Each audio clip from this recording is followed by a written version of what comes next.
Crap. Yeah, like you said, my name's Matt Smith. This is adapted from a talk that I've given before at conferences.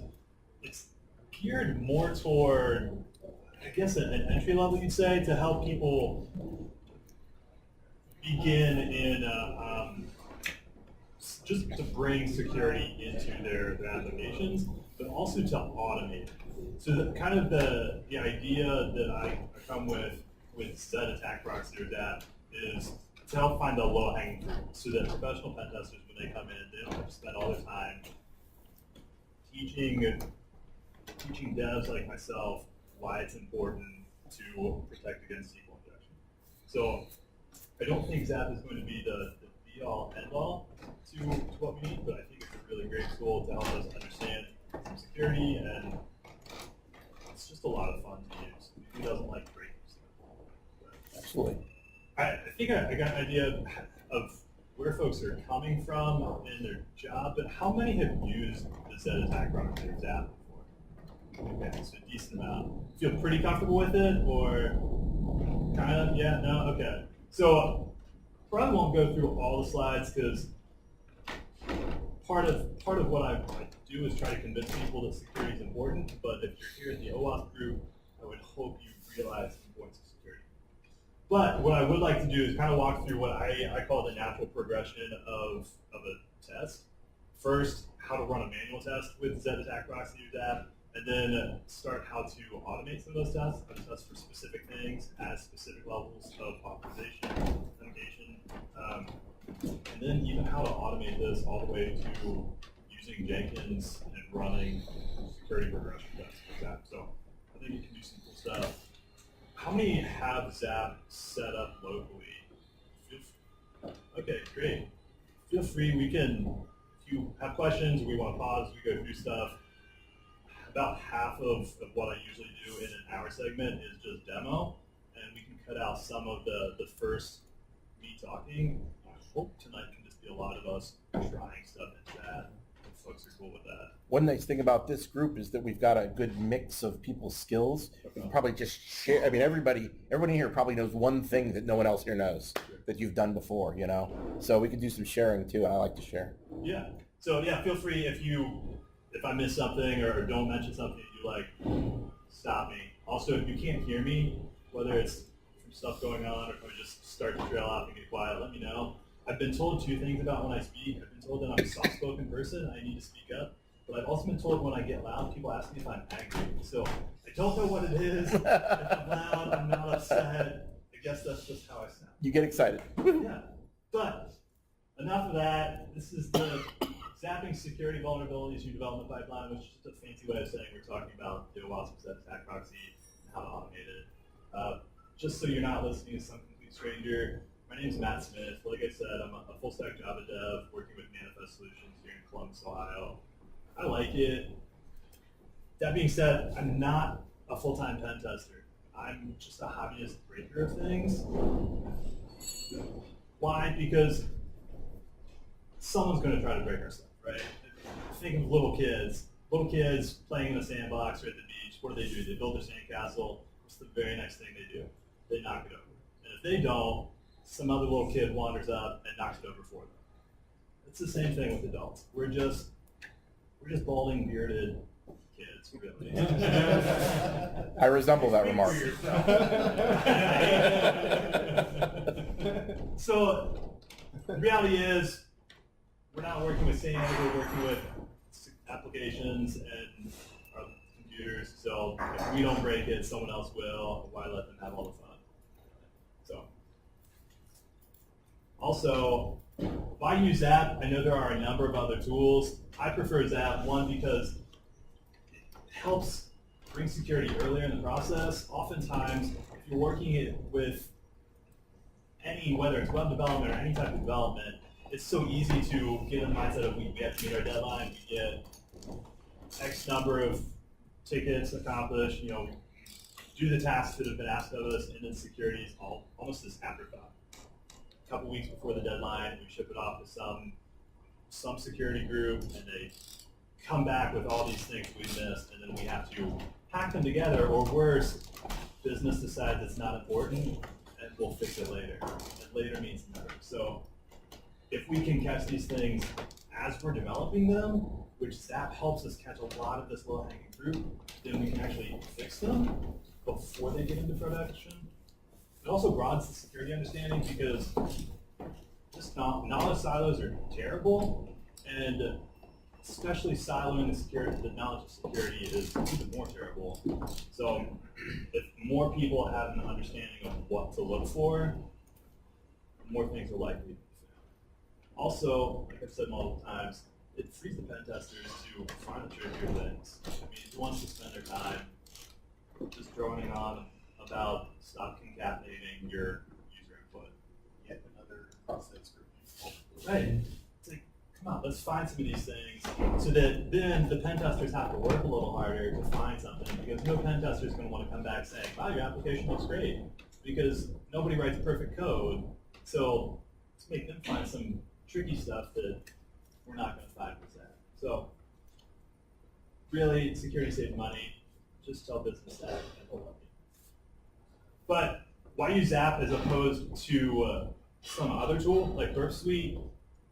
There are a number of great tools out there. I like ZAP because it's free and it's open source, which business is a lot more likely to approve, especially for someone who's not a full-time pen tester, someone who has to get business to say, sure, we'll pay you to do this thing that isn't bringing in more revenue for us.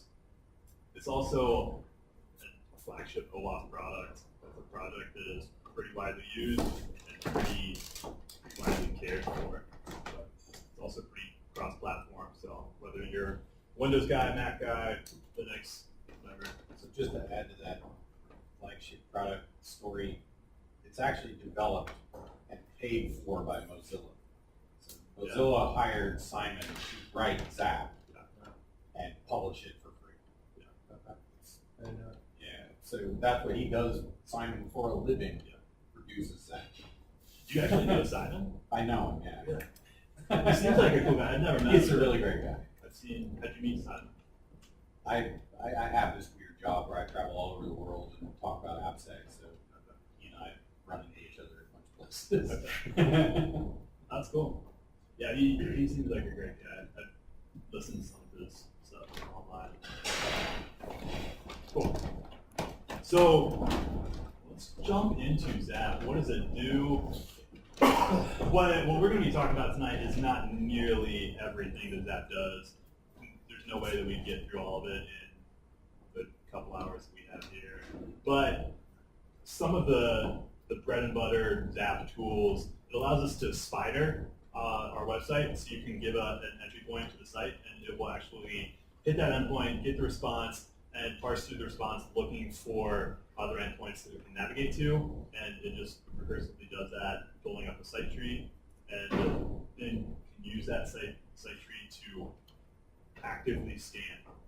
Works as a proxy, intercepting the requests and responses between you and your application, and it can try to change some of the inputs you sent to the request to see what vulnerabilities you have.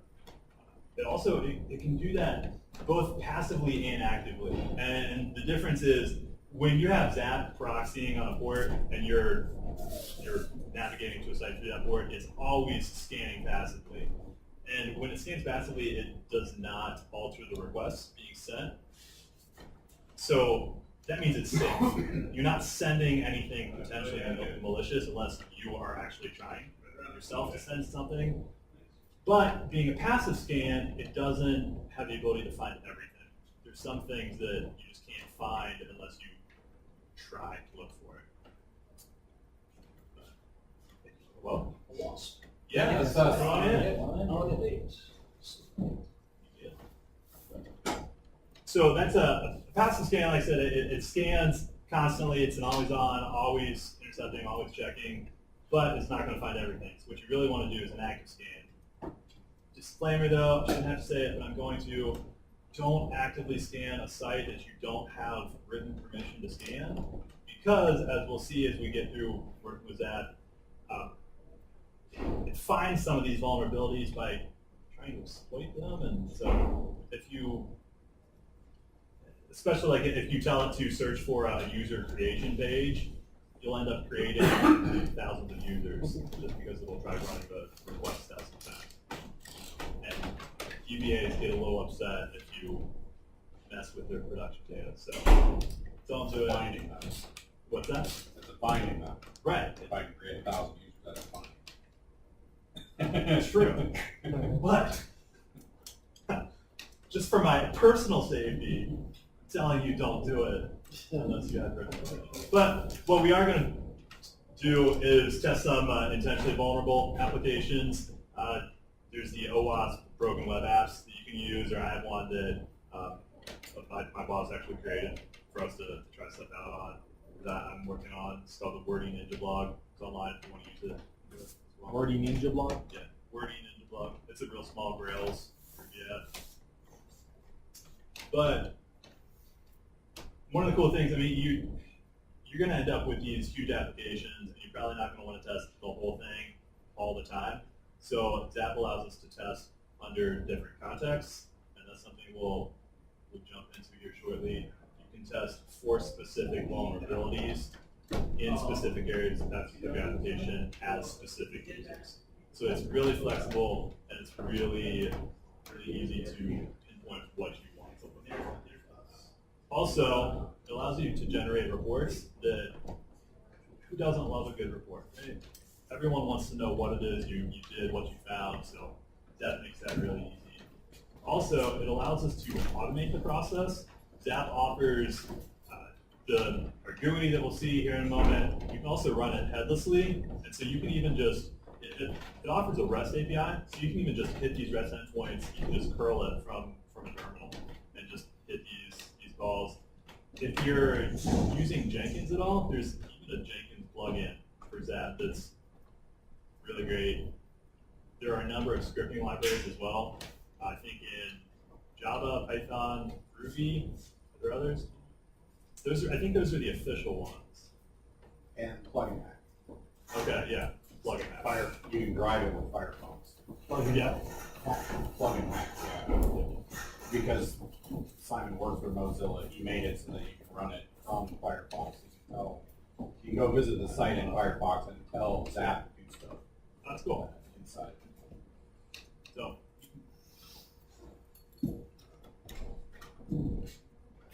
last thing, what does that not do? It's not a full pen test. This is not going to replace actually having professionals looking at your application because it can't test for everything. It does not scan the source code. So if there's something that you're not going to find inefficient or poorly written code through that. Just a disclaimer, I would actually even recommend if you are a professional security person, try to get clients to use that to help look for some of these small things, because maybe it'll help them realize just how insecure their applications are, and realize their need for someone to come in and do this full time. So that being said, let's jump into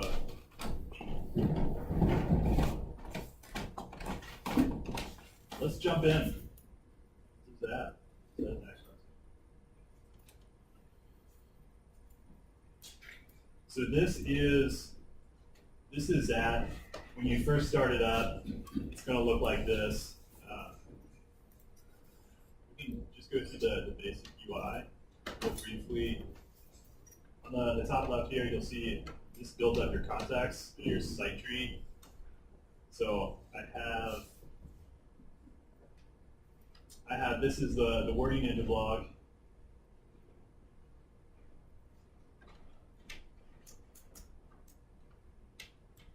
So this comes here.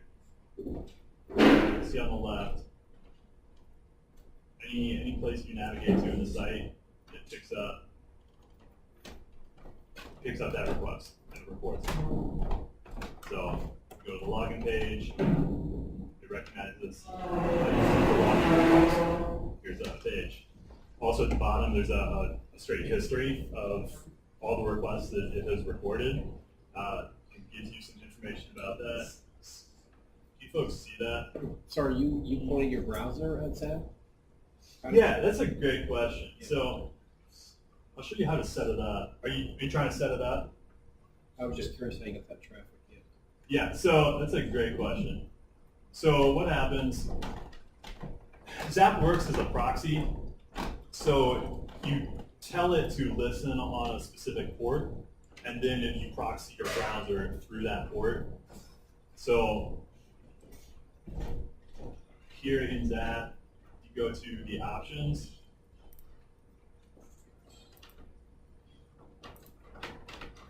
I've got to find it. Do this once, and then I just leave it on the same one, so I forget which one. Thing I wish you would fix. Connection. There it is.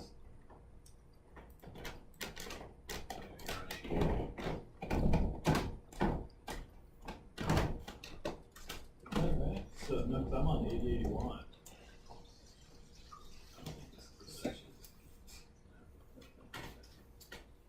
This is the thing. We'll never set it up once. Here it is, local proxies. Alright, so go to options, local proxies. This is me because I just have a proxy locally. Address, be local host, and you can port. I have it on 8081 because I have Jenkins running on 8080. So, can you see this? Not, I can. No. Can you command plus the crap out of that? No command plus or anything there. You can switch the resolution down. View? In your view menu? With a light and zoom.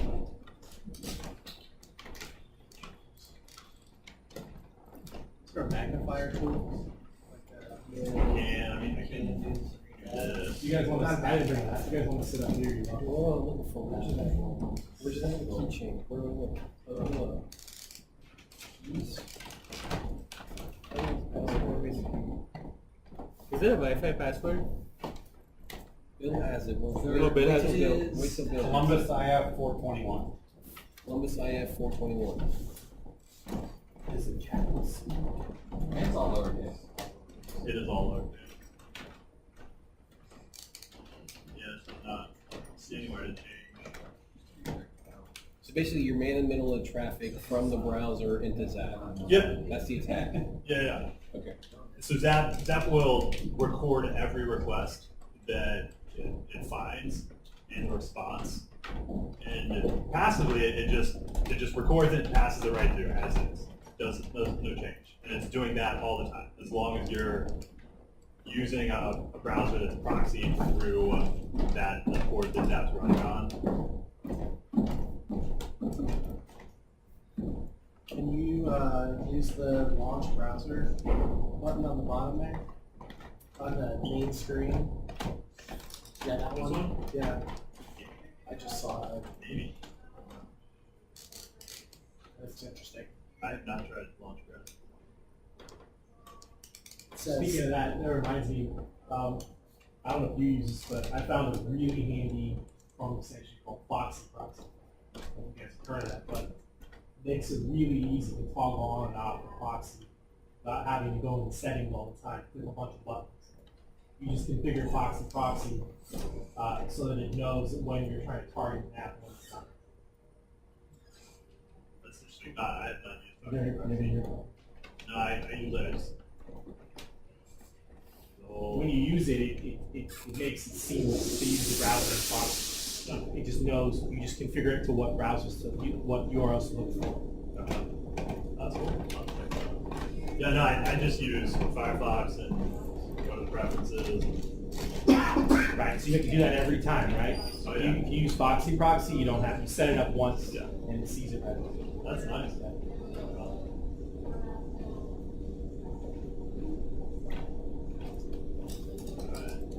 Yeah, so for anyone trying to follow along, set this stuff up themselves, once you get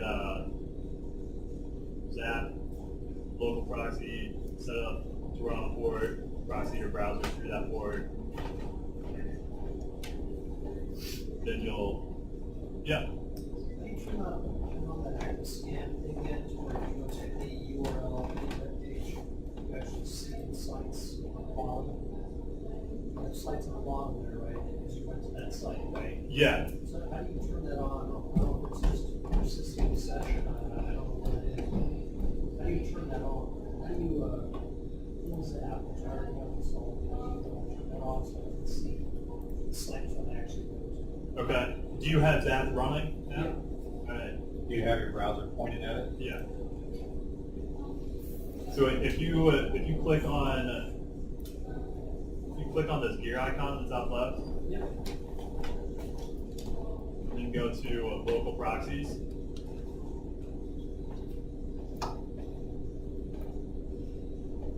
So you have set up to visit.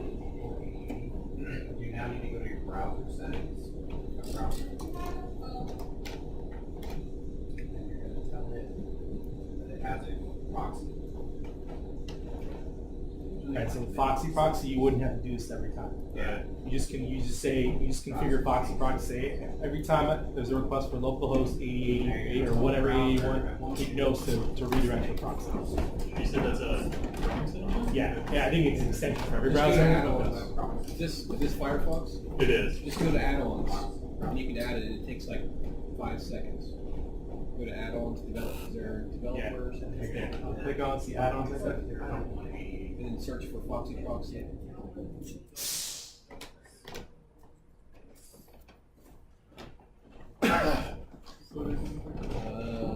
Go back actually. Yeah. Extensions, click on extensions, and then yeah, search right there in that box on top over there. Right. Yeah, right there. Just do Foxy. And there'll be like One word. Yeah, there'll be multiple ones. Yep, that's it right there. Just install that. Oh. Can I help it? Does anyone have a problem on the side? If you want it, and then all you do is just it'll show up there beside the search, and you just right click it and see what you want, Okay. and it's just on or off. Install it right now. Trust me. It's a right It'll click, save on or off. Yeah. Install it right now. Install it. I'm actually gonna wait. If you choose How large is it? I have like less than 5 gigs left. It's one of those things that you install and you configure and you forget about it. You got it, it's going through this back and forth. I did this hundreds of times, configuring the browser to take the proxy.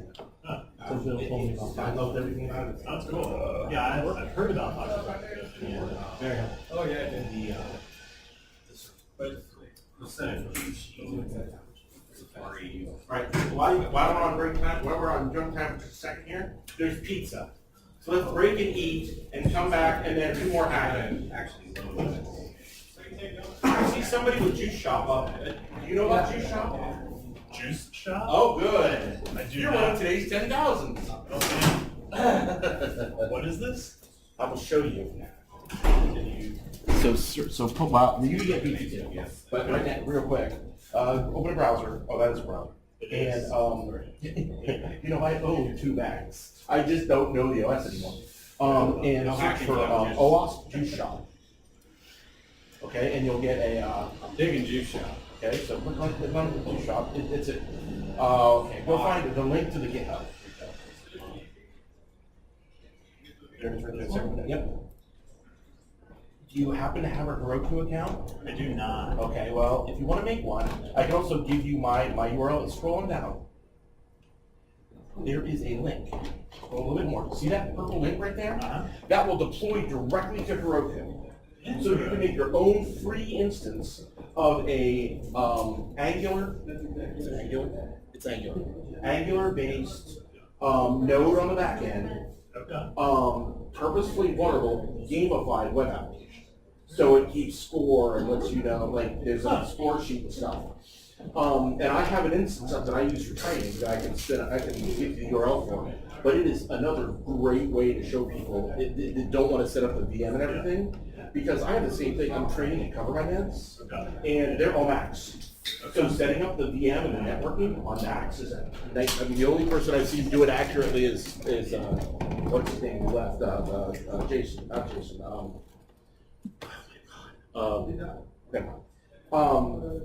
Jason, yeah. So I have them go and attack it online instead because it was I didn't have to work on the VM, and it's so much fun because it's much more like a contemporary web application. It has web sockets, everything's JSON back and forth. It's very cool. So if you open a new tab, I'll try this and see if I can remember the URL. So it's Semp's Juice Shop, SEMPFS Juice Shop, all one word. .Heroku app. HEROKUAPP.com or maybe .net. Try .com first. Doing the push button to Roku deploy. No, he didn't have an account and don't want to set one up while he's sitting up here. And the thing is that's spin up, it's a free instance. This is what Docker is. I don't know anything about Docker the next month. So you can show people on that if you want. And it's all, I mean, just route that through ZAP and you can see, it's much more like attacking contemporary web applications. Compared to like WebGo and other stuff. Sorry, I didn't mean to hijack, but. No, you're good. No, this is the way the evening shows are. They're a little bit more collaborative. I like it. Yeah. So you said we can attack this? Oh yeah, go crazy. I'll reset it before my training tomorrow. All right. You got it. I think the go hack yourself, or I think that's it's rebuilt like every day or something. Yeah. Hackney banks like that. Yeah. What's the one I really like Juice Shop though because it's got a really modern front end, back end architecture, so it does all like XHR requests and stuff to make everything work. You can hate that architecture all you want, but if you pen test an app, you're going to run into that architecture.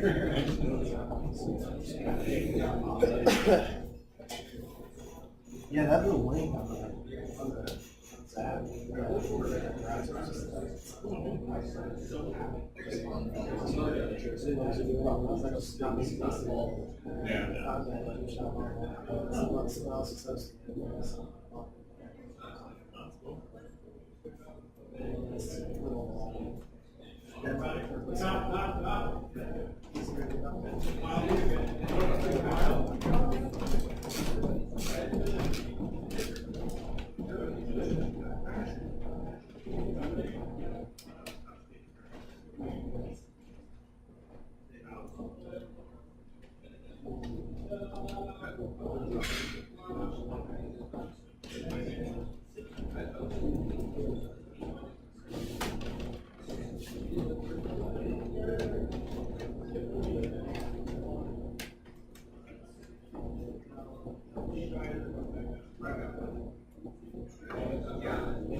You guys, so just asking folks earlier, trying to get an understanding of the room. Are you guys full-time pen testers, security folks, or? Security. Okay. I'm a contractor. Okay. Right now I'm setting up Splunk security enterprise. Okay. So, yeah, I was previously SOC analyst engineer for QRadar. Nice. Bunch of ratchet, drive here, so it's good time. Cool. We're trying to figure out how to get into the cybersecurity. That's relatively new computer development, about 2 years of experience. So I figured out how to get into the so I'm still fresh, I guess, so I can just get the basic this pieces to figure out how to get into it. There's an $18,000 course in active cash. Yeah. There's a $1,000 AppSec course that Kevin Johnson's putting on that is well worth it. So I don't know, I guess I just got a little more web stuff.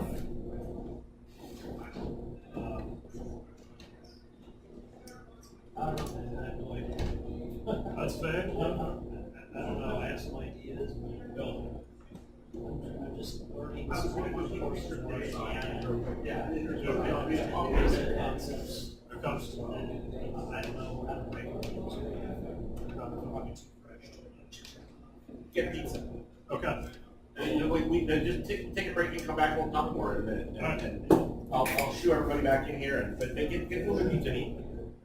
Just like I said, I ordered pizza for 20 and we got less than 20.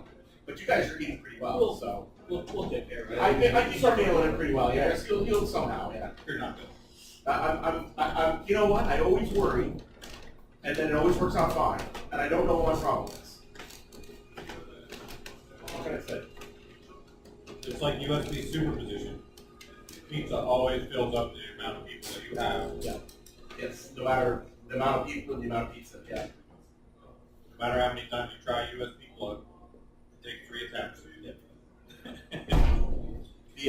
I had a buddy who was on the Ask.net team when they were writing core, and his bio on all the social network was insert a USB-A in the correct direction the first time with my supercharger. That's what we're talking about. You ever seen that video with the guy and his kid? And the kid tries it, and he tries it again. And he's like, go ahead and try it a 3rd time, flip it over. And the kid's like, I already tried that. He's like, go ahead. The kid plugs it in, he's like, welcome to adulthood, son. Yep. If there's 2 options, you gotta try it 3 times. All right, I'm gonna take a picture of it. Come back. All right.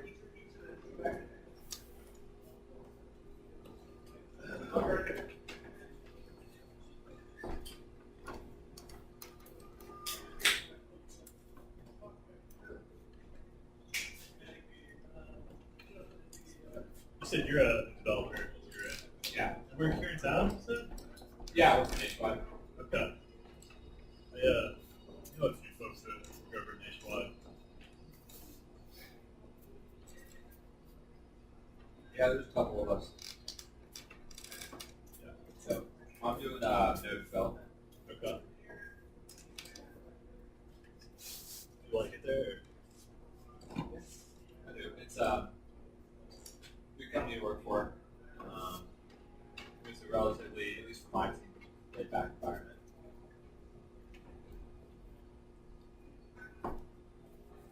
Where are you? Nationwide. Did you know it nationwide? You know they do nationwide. Our team was one of the first teams to start doing production node stuff. Yeah. It's used for development, part of the pipeline for a lot of other teams. We had to jump through some hoops to get it actually from the server. Although they started, it's all internal stuff, so they're kind of easy concerns. Right. But there's more people that have started looking at it. Especially since like some of the OWASP stuff is either in Node or C#. What? Alexa? Oh, that's up. Yeah, like if you're trying to build an Alexa skill, it's basically C# or Node. Well, the chatbot stuff is real hot right now, so. You have burp down there. What? You have burp down there. I see it. I do have bird. That's sacrilege if you're teaching a ZAP class. What are you Just doing? smart. What's that? Just smart. Yeah. And Dad's a nice guy too. I mean, think about it, the guy sells the thing, it costs $300, you know? I do only have the community. Alright. So I slapped down $300 for the full version. Do you know the difference? Yeah. It's all it's the list of attack codes. Like I could dump out the list of attack codes and you'd have the program. The plugins too, though, the extenders. You can't get Yeah. the extenders up front. Yeah, but the nice thing about Zap is Zest. Right. If I want to see all the sites that give me a 301, I can write a Zest script for that and show.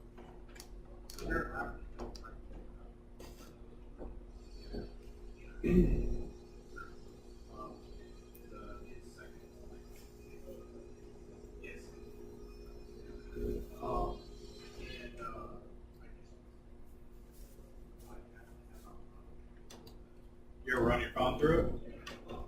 I have not. Should I be? Is it working? I went on a global speaking tour talking about my garage door opener because I ran my phone through it. So.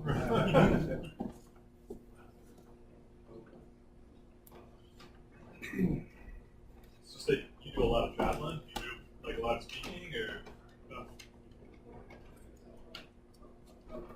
Keynoted RSA Abu Dhabi. I've done a bunch of. It was all in the garage door opener thing. I made my garage door open with my laptop.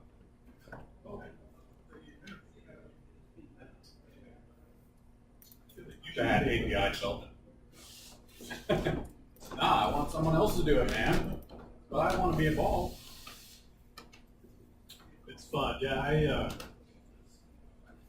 like I said, I got into security just saw we needed it, the clients of it, and it's just like, they're gonna figure this out. So, started looking into ZAP. My wife was a web developer in the 90s. She showed me tick mark broken, a SQL statement, and I was hooked. Yeah. It's just so much fun. So romantic. You were already married. I just imagine like the first date. Oh, I know. I can break your interpreter.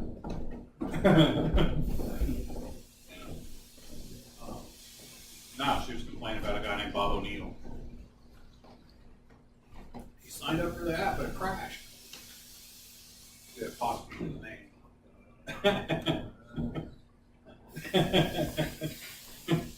I was like, what? She's like, the apostrophe. And I was like, no, I don't. Like, have you ever seen the Bobby drop tables?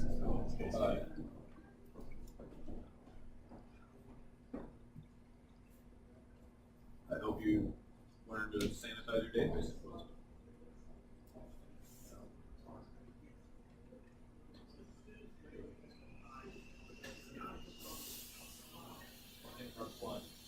Apparently they didn't consider the fact that people might have a doc on their email address. And so if you put it in, registered, it lets you in, and then it would keep your login. It wouldn't do anything else. You could never log in again. It sounds like OWASP, I want to change my password right after logging in is the problem. Website is that? I've been there. XKCD. XKCD, yeah. Yep. Yeah. He just dropped another one the other day that was all about CDs and naming conventions. Bobby tables. Yeah. Little Bobby tables. Huh. Yeah, it's a little Bobby tables.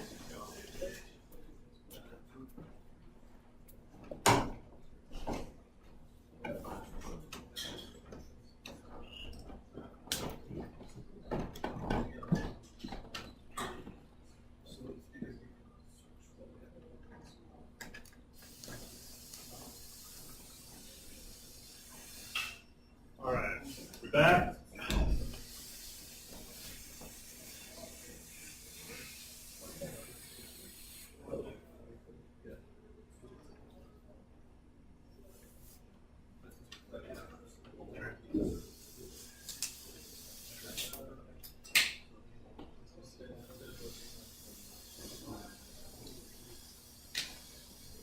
Okay, so looks like most everybody's there. That literally wrong grab. Yeah, so Bill gave grace enough to let us use his juice shop. Well, this is not the word he named the blog. Yeah. This is that vulnerable juice shop. But as you'll see, now that we've navigated to SEM's juice shop, we see it in our site tree. We also see all of these requests at the bottom. This is your basic view of what you'll see when you log in. To give you an idea, if you click on one of these down here, if you double click on it, you can actually see more about the specific request. So with this.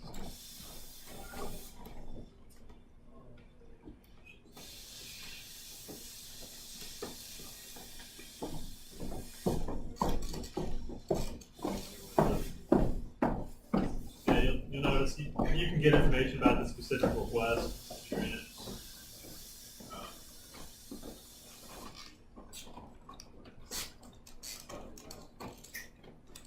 So we want to search for apple juice.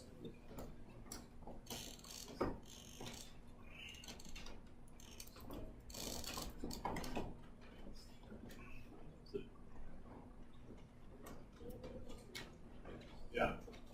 So here's our apple juice search. It just showed up down at the bottom.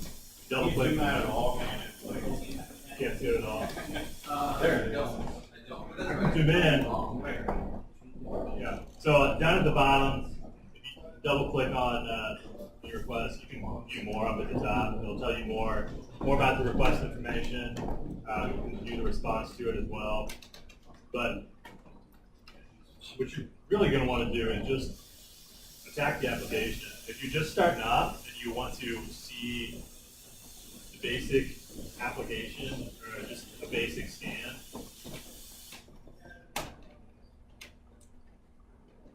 right there on the home page, just in the top right section, you just have a real quick scan, a real quick attack section. You can just type in.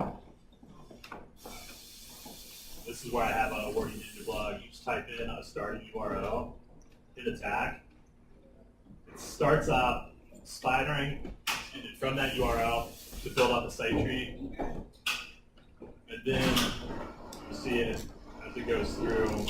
It just runs a whole bunch of requests. Based on the site tree that built up. It goes through each endpoint that it found, trying to hit it, testing for a number of different vulnerabilities. And then when it's done, it will tell you what it found, where it found it, and it'll even give you a few possible solutions. But let this run through.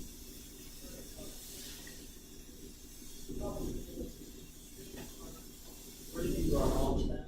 You go to. Yeah. So using that, so you can see all the screen. Up here in the top section, so right here, there's a URL to attack. If you do run it against Juice Shop, it will take it all. Yeah.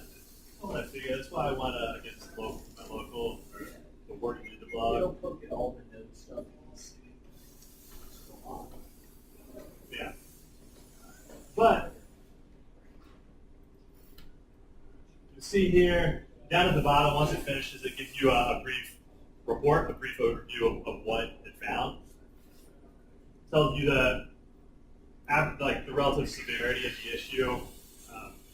Click on it, it'll even tell you where it found it. Cross-site scripting, it's a high risk, but it's not overly confident that you actually have this vulnerability. So just one thing to know, just because it says this exists, you're going to want to double check it because there are some false positives. Also, it's not going to find everything. So just because that doesn't say you have it, doesn't mean you don't. you might have a fancy developer that blocks anchor brackets or script tags or something. Right. Yeah, because it's a great point. Because ZAP will try to find, for SQL injection, for instance, it'll try things like the tick, or it'll try angle brackets or quotes, but it's not going to necessarily try to inject SQL to make you drop all your tables. So some things it looks for, some things it's not really able to look for. But you can see it'll tell you what it did try to do. It went to this URL, and it tried appending search term ZAP at 27 and blah blah blah. Here was the attack. Part of the search term it entered at ZAP, single quote space, or 1 = 1.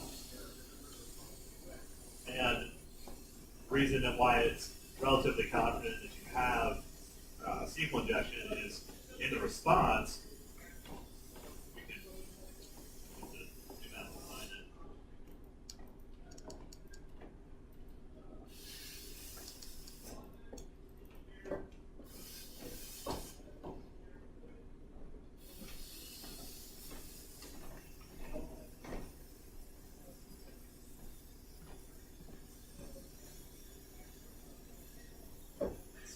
But you can get to the response of the request, and you can see that you get back a SQL error. So if you're getting a SQL error, it's just outputting the results from the SQL query. It's just concatenating the user input.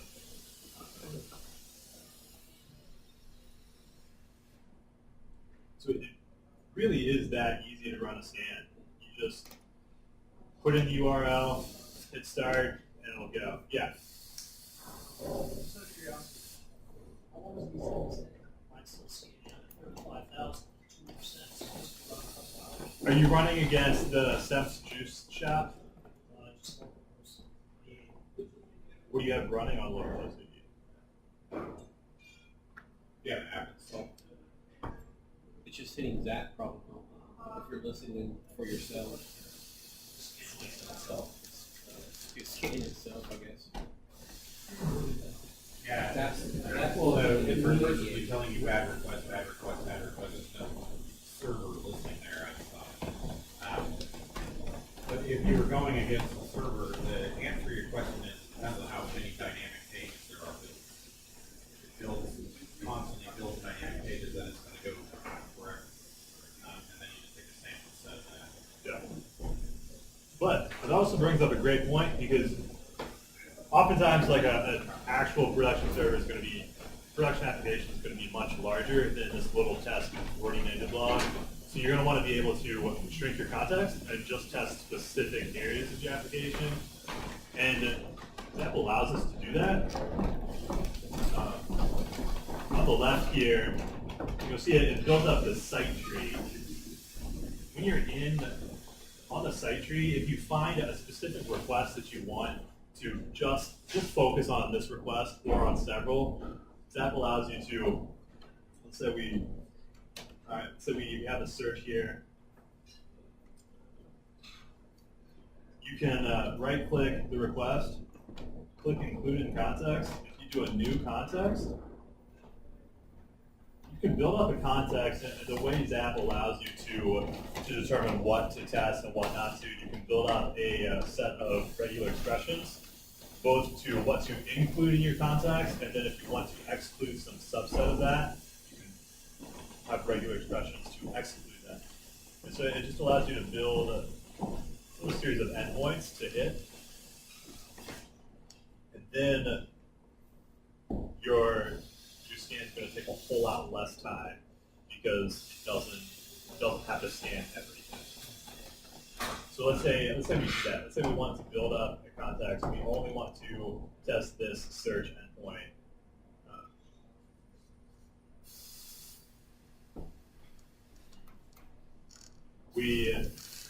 Once we say to create a new context in our list of contexts, it shows up here.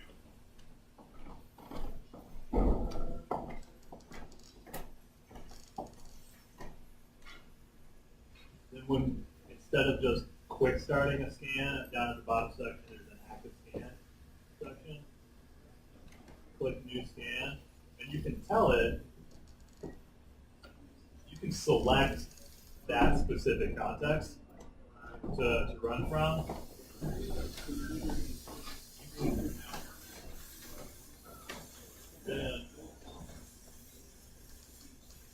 Then when we start the scan, you see it took a significantly less time, because it's only scanning that. Does that make sense? But not only are you going to want to scan just a specific section of your application, you're probably going to want to scan for specific things. Maybe business, or maybe someone found a SQL injection, and so now everyone's on a witch hunt to get rid of all SQL injection. ZAP allows you to build up not just a set of contacts to scan against, but you can build up specific policies, and that's how ZAP works to handle what you scan.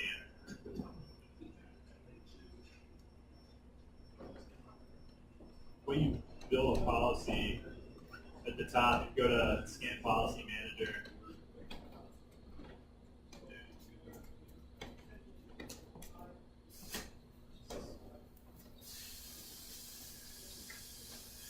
You'll notice that ZAP allows us to do a couple things in our policy. We can choose an alert threshold and an attack strength, and the alert threshold, at least for me, was a little counterintuitive at first, because the lower you set it, the more you're going to see, because it's a threshold, right? So if you have a low threshold, it will show you anything that is low risk or above. If you only have medium or high, it's only going to show you something that are medium risk or above. So the more you want to see, the lower you set that, but then the reverse with the attack strength. The attack strength is really just how many requests is it going to try to run to find vulnerabilities. So the higher you set your attack strength, the more attacks it's going to do. We'll say for us, if we really want to do SQL injection, you can set this at vulnerability specificity. So if we really want to test for SQL injection, set that on its own.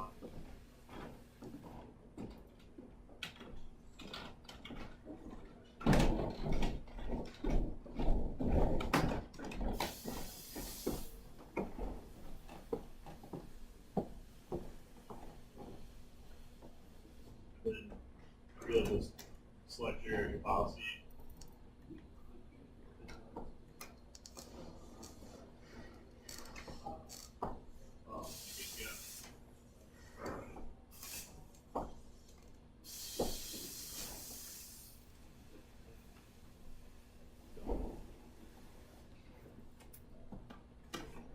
The other thing that ZAP allows us to do is test as specific users, because sure we want to test as an unauthenticated user, but the real danger comes when someone gets login credentials. I can tell you that a number of times I've seen people allow admins to do cross-site scripting, SQL injection on the page, because they think one admin won't do it. Maybe not, but if someone gets that admin login credentials, they certainly may. So ZAP allows us to flag certain requests as login requests. Also, as we can set login and logged out indicators, so that ZAP will automatically log itself in for these attacks and run as the credentials that you specify. It's a lot of fun, so that you can see what your different users would be able to do, and you can actually build up different automated tests as different sets of credentials. To just really get a handle on where your vulnerabilities lie.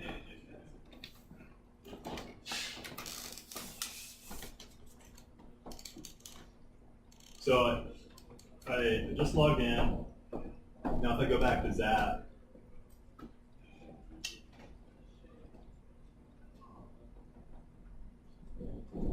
we find, to set this up, you find the request that was hit, the endpoint that was hit to do the login on your application, and you can include it into context, or you flag it as context. In this case, it's a form-based auth login request. You attach it to an existing context. So here we are, already, it's the same context, we're just testing the search. But we want to test as a specific logged in user. And when you flag a login as the login request,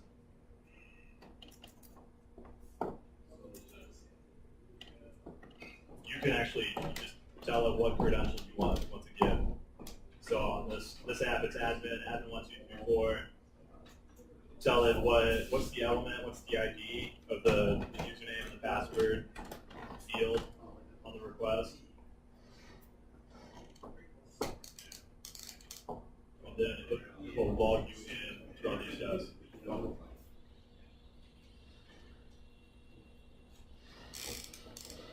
Not only do you have to tell ZAP how to log in, you want to tell ZAP when to know whether it's logged in or logged out, so it doesn't accidentally hit a log out button, log itself out. You can do that by flagging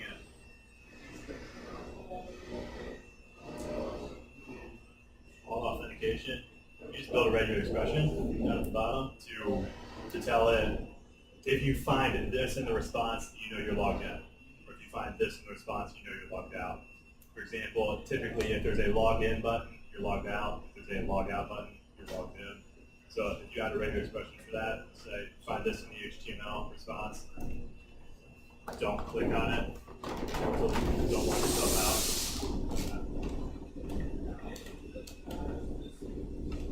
But this is all cool. This is cool and all, but seeing as how it's already after 7, let's jump into automating this, because as fun as it is to work through this UI and to run scans, like, nobody wants to do the same thing over and over. It just gets mindless and tedious.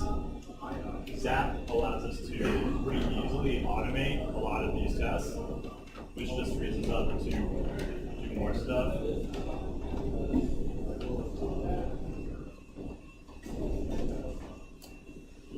So if you have ZAP running and you go to the URL where you had ZAP, the port where you had ZAP proxy, it'll show the basic UI of the REST API. Because not only does ZAP offer the GUI where you can run these tests, but it offers a REST API where you can hit through the browser, or like I said earlier, you can just curl these requests, or you can set up scripts to hit them for you.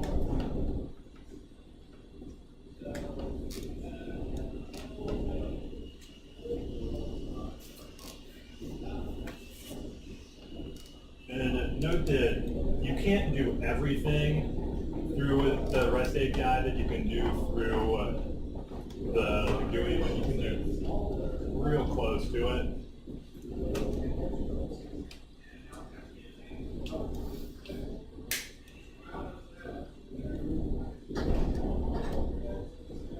So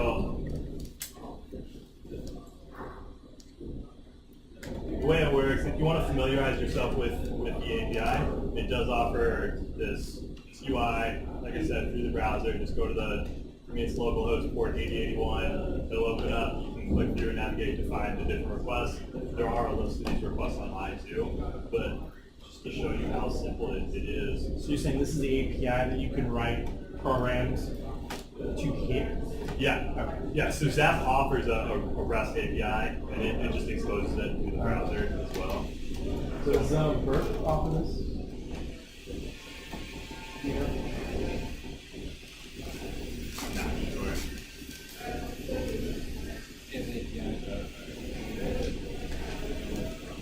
You say it does? No. Yeah, but you can just figure out. What I like to do is figure out what requests I want to run, so you can find it through the UI. Figure out what you need. Like here.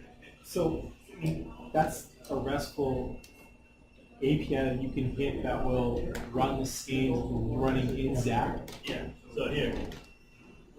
So this right here, this just lists out all the scans. Right? So we're just doing the scan, pick your format, and it will just give you out some JSON. You can actually run scans through here. So It says verbs can release in the second half of 2017. Okay. It's supposed to have, but they need to know Jacobs. This is fantastic. yeah.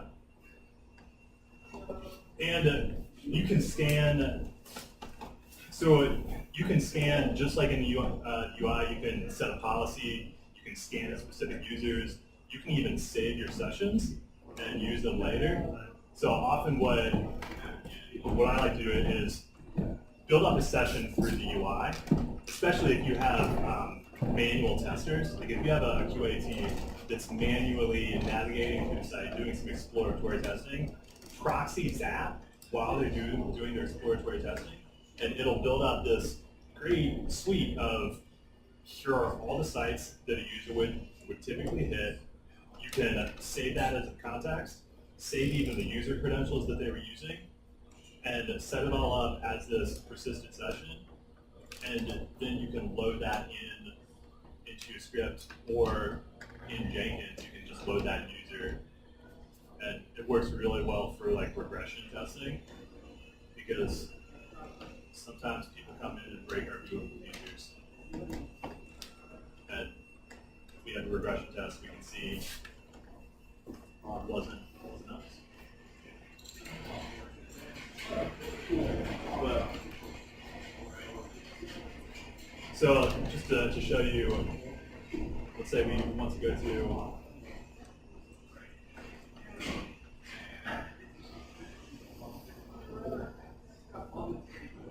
say recurse. I do want to recurse. A lot of these I don't even have to enter. But you'll see, even if you have the UI open, it's starting to scan. Okay. Yeah. So it'll scan right That's away. cool. That's a huge reason to use that. Oh yeah. Huge. Yeah. And you can run it headlessly. So if you don't want to take resources to start up the UI, you can run it as a daemon just from the command line, and it still has the REST API. One thing to note: if you do start ZAP through using its GUI, you do have to enable the REST API. If you run it from the command line headlessly, it'll automatically enable REST API. But if you run it from the GUI, forget exactly how to do that. It's another one of those things you do once and then forget, but it's in the documentation, just enable the API.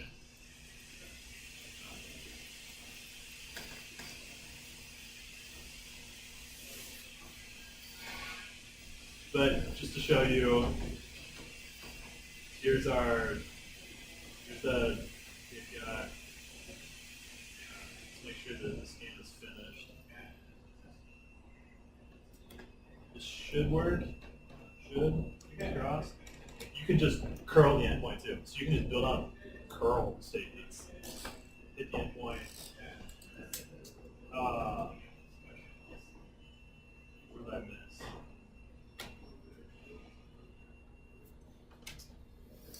Let's find something without as many parameters.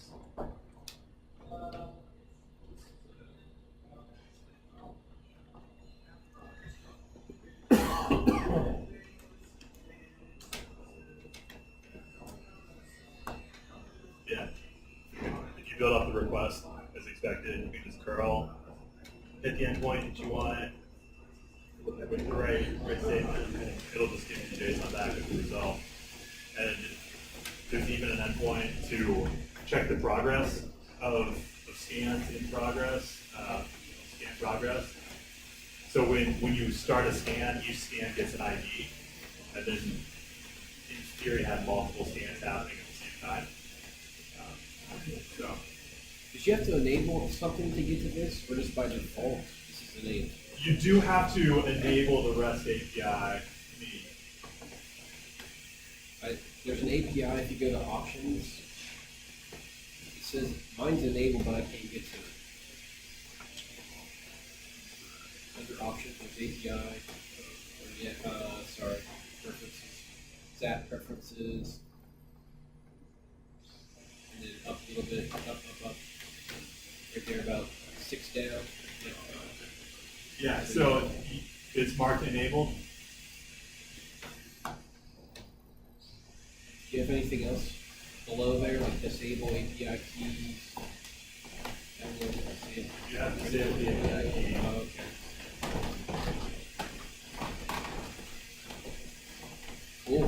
Thank you. Yeah. Do you have secure only checked? Nope, it just worked. I checked, enabled, and unchecked it, and it worked for me. Okay. When in doubt, turn it off.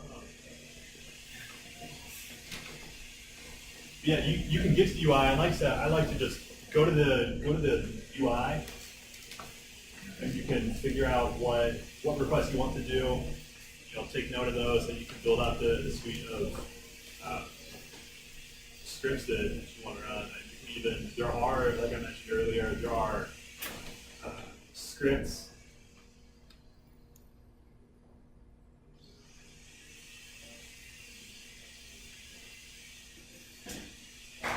So where would ZAP be hosted at then? Just some other computer on the network, and you would point Jenkins at it and say, "When my Jenkins job's done, go to this URL test." So you would actually set up a Jenkins job to run these tests. Okay, so Jenkins would So just through the plugin, it would run locally, right, on the network, but it would just run the instance. Yeah, so there are a couple different ways that you can set up Jenkins to work with that. We can show that now. So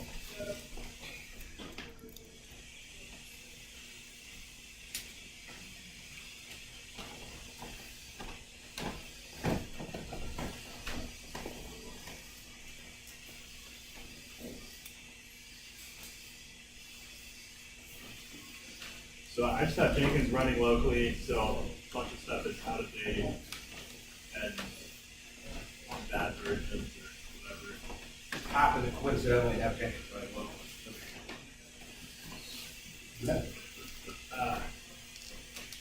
But you can, it's so weird where you like everything's zoomed in.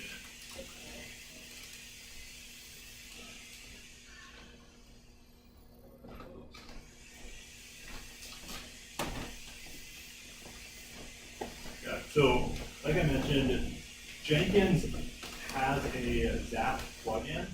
ZAP has a Jenkins plugin rather. If I can find it. Oh, it's called Official OWASP ZAP.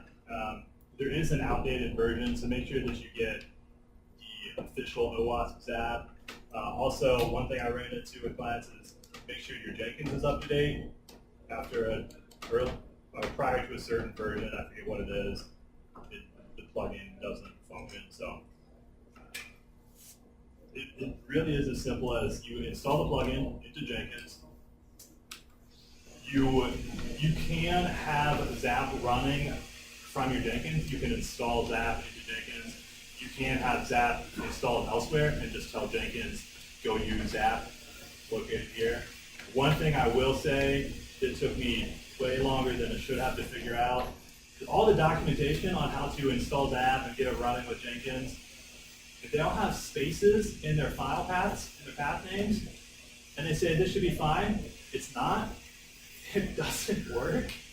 I had to try so many different things. Eventually I had to create a symbolic link without a space and point it to that. So if it's not working and you're banging your head against the wall, just make sure there aren't spaces, even though the documentation shows spaces in the names. But once you get the plugin installed, just set up a Jenkins job like you would usually. You can go to configure it and just tell it to build, just to execute ZAP. So it's not so much something you run after another job finishes. You could configure it to have some other job kick it off, but it's its own job. You tell it where you want it to run, so you do have to have your application running somewhere for it to test against, and it has to have access to it. But this is where you tell it your ZAP home. You can tell it's either system installed, or you can install it as a custom Jenkins tool. It's entirely up to you. Some things can get weird if you have ZAP running on one box, Jenkins running on a different box, and your application on another box. So mileage may vary your ZAP settings. So this is where this has a space in the name. It doesn't care. ZAP home, there's a space in the name, you're gonna have a bad day. But I mentioned earlier about persisting sessions. This is one of the things that you can kind of rotate what session you use, but you do want to keep your sessions up to date, because if you're, ZAP just works on a collection of collections of collections. You have your session, which is really just a collection of contexts and policies and user credentials. So if your context isn't aware of an endpoint, like let's say you create a new endpoint in your application, your context isn't aware of it, you're not going to find it in the test. So you can't just use the same thing over and over, but it really is as simple as set up the job, tell it where ZAP is located, where ZAP's running, tell it where your application's running, and you can tell it who you want to test as. Here I'm saying log in as admin. Here's the very expression to know this is how you know when you're logged out. So in case you accidentally log yourself out, or in case that accidentally logs you out, it'll log itself right back in. So you have to tell it how to log in, right? Form-based auth. There's the login URL. Look for the element ID username, element ID password. And you start, and you can even, again, you can pick what you're attacking for. So I say spider it, just start at this endpoint, spider, recursively, do an active scan, tell it use the default policy. You can generate a number of different reports, HTML, XML, a number of different things. Let's just save it and run it.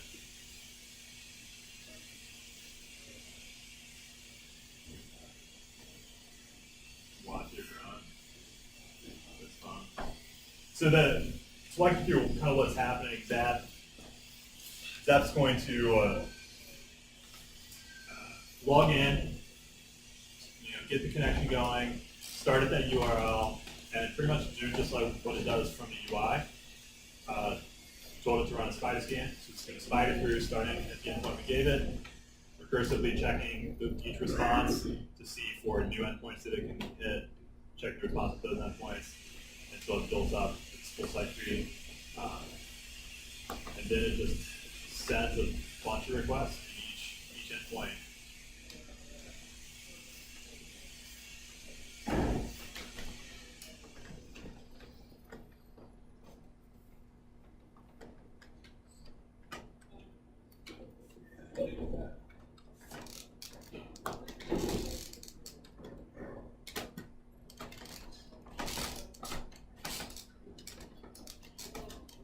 While that runs, we can look at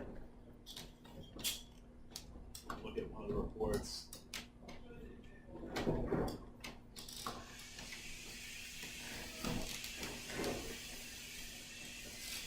See what some of the reports look like. Find one. So here, this is against the wording engine log that I've locally. This is a great report that you can automate and have sent out to business as often as they want.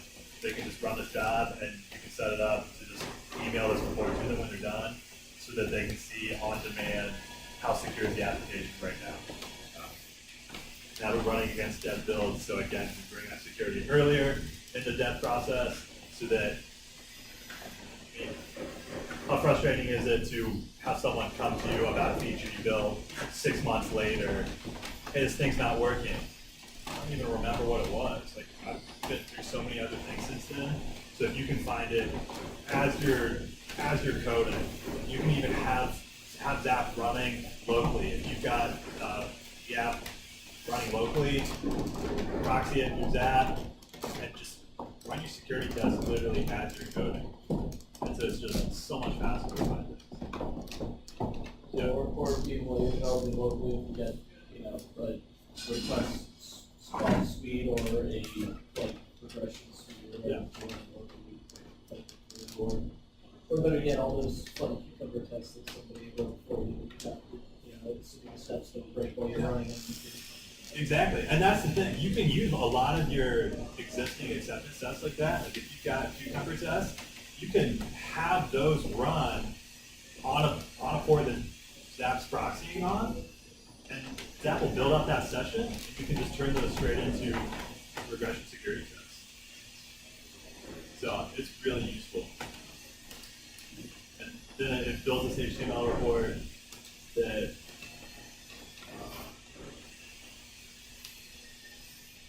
it'll show you, like I said earlier, pretty much the same stuff you see in the ZAP UI. Here's what we found, where we found it, right? What we found, where we found it, what we did. They tried to insert a script into the application, and they cross-site scripting. They tried to insert an alert, and it popped up. So you can go and reproduce it and get it fixed. But that, it's only 7:30. That is what I had at this. I thought it was more like an hour time. So Well, so the night ones, the coach jams, we do a lot more just sitting and gimmicksing than we do in the daytime. Sure. The seminars. And talk till you're done, and then we'll sit and BS and drink a beer and relax. And if people got places to go, they can go. And it's not this isn't a real formal meeting. I'm sure you used to security meetups are a little bit more catch as catch can. But no, that was good stuff. And you guys get out of it what you expect to get out of it. Go good for everybody. Everybody installed and stuff. So I have a couple questions for the pros. I say you're not pros. You guys do sort of The business. people who do it for a living. For the, Yeah. So, it's for the literally the record, definition of professional. Every time I walked in here, he was talking about something I didn't know about. Yeah. So, Well, I learned something new today, which is the actual whole process of you guys. But the API, yeah, isn't it amazing? I think that's awesome because as a programmer and developer, I want to be able to write programs that can automate this stuff. Right, absolutely. Because I can't imagine how rote it must be doing the same repetition over and over. And then try to prove on stuff. Yeah, but it's never the same. So automating. So I've set up automated vulnerability assessments for specific applications a couple dozen times now, and the problem is that the applications change so much. Your sitemap, which ZAP depends on so heavily, and the linkages to the files, you have to keep it updated so often. Right. You may as well almost do it manually. Okay.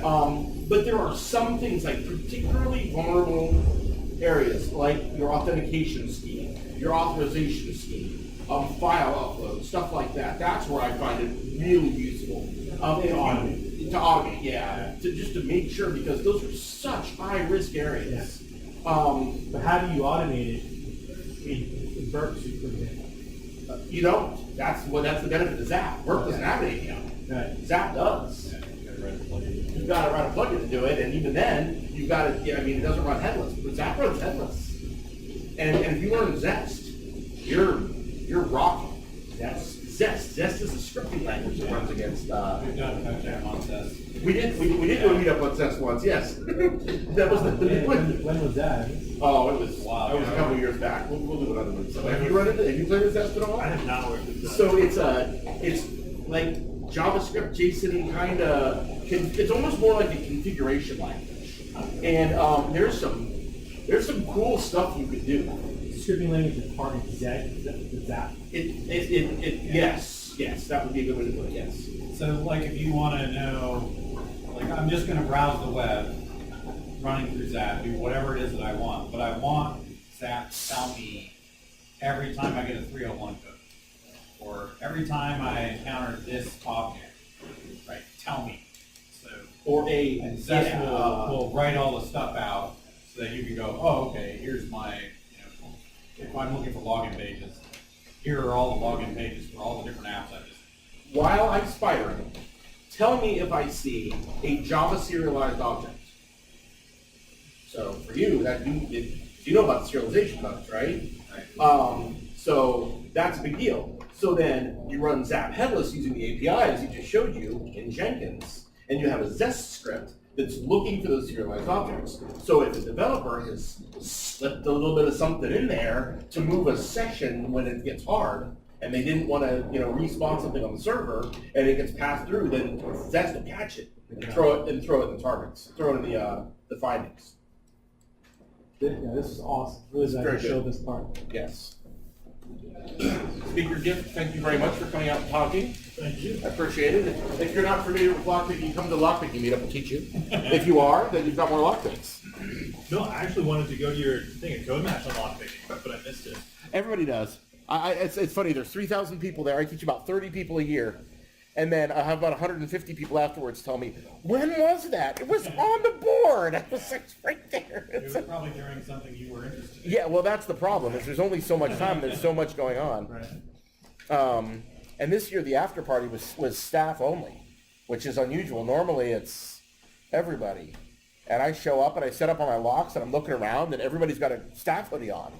And I'm, Gabrielle, are there going to be people here? She's like, there's lots of people here. No, I mean like people, not staff people. Normal people. It's like, no, this is staff only. It's like, oh, jeez. But I did get to teach, did you see the magician? Mario? Did you see him? Code Match? Yeah. I didn't even know there was a magician. Okay. So at Kids Mash, they had Mario the Maker Magician come. And he builds robots and stuff out of Arduino and other chip-based things, and then puts sensors on them, and then they're part of his magic act. And it was probably the coolest thing I have seen recently. It was amazing. And then at the staff thing afterwards, I got to teach him how to pick locks. Huh. So I mark that as one of my achievement unlocked things. Oh, that's cool. For sure. Very good. I have a question for you. Yeah. So I use Verica a lot. So do I. I know it has its own set of features and functionality, but it looks like ZAP does some things that dynamic scanning does for Verica. You let him answer first. Which is cool. But we have to pay for Verica. And I know Verica has a bunch of extra stuff for it that's got some benefits outside of just the dynamic scanning. But do you think that like the reports that are generated here are worthy of if you're hosting a SaaS product, customers have a security questionnaire and they give it to you and they want you to have third party check, right? That if I had a ZAP report, that didn't come anywhere near something like Verica. You get the answer first. You're sitting in front of the room. Well, I know that's I was a actually going to say I prefer to the security professional. But for you, For me, it does work because the client I was with had no security. So I showed them, okay, well, here's what that has to offer. You realize how vulnerable our applications are, and they were really thankful to have some. So I think it depends on the client. I mean, if they're already doing. Yeah, because I can fudge that report pretty easily. Like, it's as you can interpret it. Right? yeah. Like, if they know that, I'm running on a very low policy setting, and like there's the I'm doing the summary report. There's nothing. You can have some stuff on it, but not a lot. So I was just seeing if I think part of it is like ZAP's not going to find everything, and ZAP's really good at finding a lot of the low-hanging fruit. Yeah. And so I think it would show people things like SQL injection, cross-site scripting, some of these things, but those are some of the things that hopefully they're already aware of and fixing. It's not going to show a lot of the trickier things that a full-fledged penetration test would. So I wouldn't only show a ZAP report, but I think it could be a good supplement. All right, Jason gets 2 minutes because he worked for Veracode for 2 years. And I like Verica. Yeah, so do we. If I can play politics. It's not very tactical, right? It's a tactical report. You need to go solve this problem. Vendor reports, and I made Bill scratch his head on this one day, their only existence is to make you buy the thing again, right? They're very good at pointing out that they've pointed out a lot of things. right? Think about it, right? It doesn't matter if you find things or not, it's whether or not they can point that out, so that way you'll renew. So I prefer to not use vendor reports when I report to people. I do assessment reports. And you're a problem. I've used the various tools, and here is the assessment of the thing. Veracode reports look nice because they got a really good charting engine. They've got all these things. ZAP doesn't have that because Simon doesn't want to deal with all this crap. One guy and 200 volunteers. Right. That's not fun. That's literally the truth. That's the truth. So the answer is, as in all of IT, it depends. But what he says is true. Handwriting reports matters. I do assessment reports for a living. I use ZAP, I use Burn, I use Veracode for static analysis. I use Ecto, I use all kinds, Mix, I use all kinds of things in my reports. And then what I do, I fire up Word, and I make a summary report, which he gets to read all the time, so yeah, he can tell you whether I do a good job or not. Oh, no. I'm not sure, like, there's cost benefit for the, Veracode at 10K a year. That I can run some things through it and then do some other things on my own, right? But, Right. Your good tools will let you roll things in, right? So I was the VP of product at OWASP for their web scanning solution.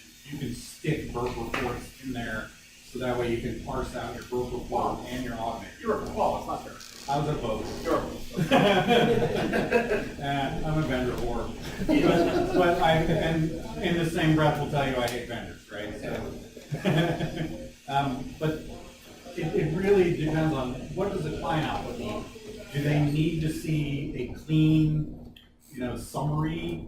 If that's the case, then you pile it all in a Word, you email it to them. If they actually need to, so if it's, Veracode has this solution called FAST, which is a vendor assessment program. And if you are a vendor for somebody that's using the FAST program, then it has to be a Veracode report. That's it, right? yeah, this is really, it started from all these security questionnaires we were getting. It's like, okay, we need to have third-party scan. And then that's what, so at this point, it's kind of like, well, this is how we've been doing it. Right. Should we evaluate? Is there other better alternatives to building a new dev pipeline, et cetera?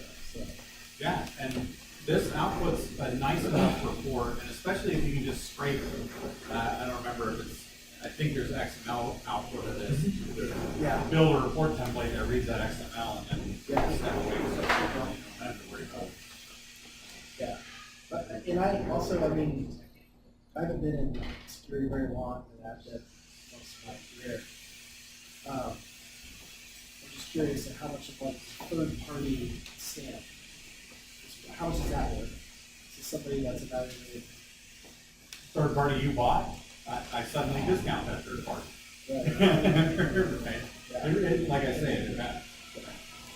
But most people want to see that something happened, Yeah. right? Because then it's auditable. Really the audit trail is the thing that everybody wants. I can get an auditor to go follow that back and agree or disagree and tell me why. We just try it. A few of them say, they're a good report. Yeah. Here's some of these other reports. We'll see how it goes. Yeah. I mean, when I worked at Qualys, we were trying to land a bunch of banks in the Philippines, so we gave Qualys to the evaluator, the banking regulator, and they ran, internally, and then they went to all the banks and said, I want your Qualys report.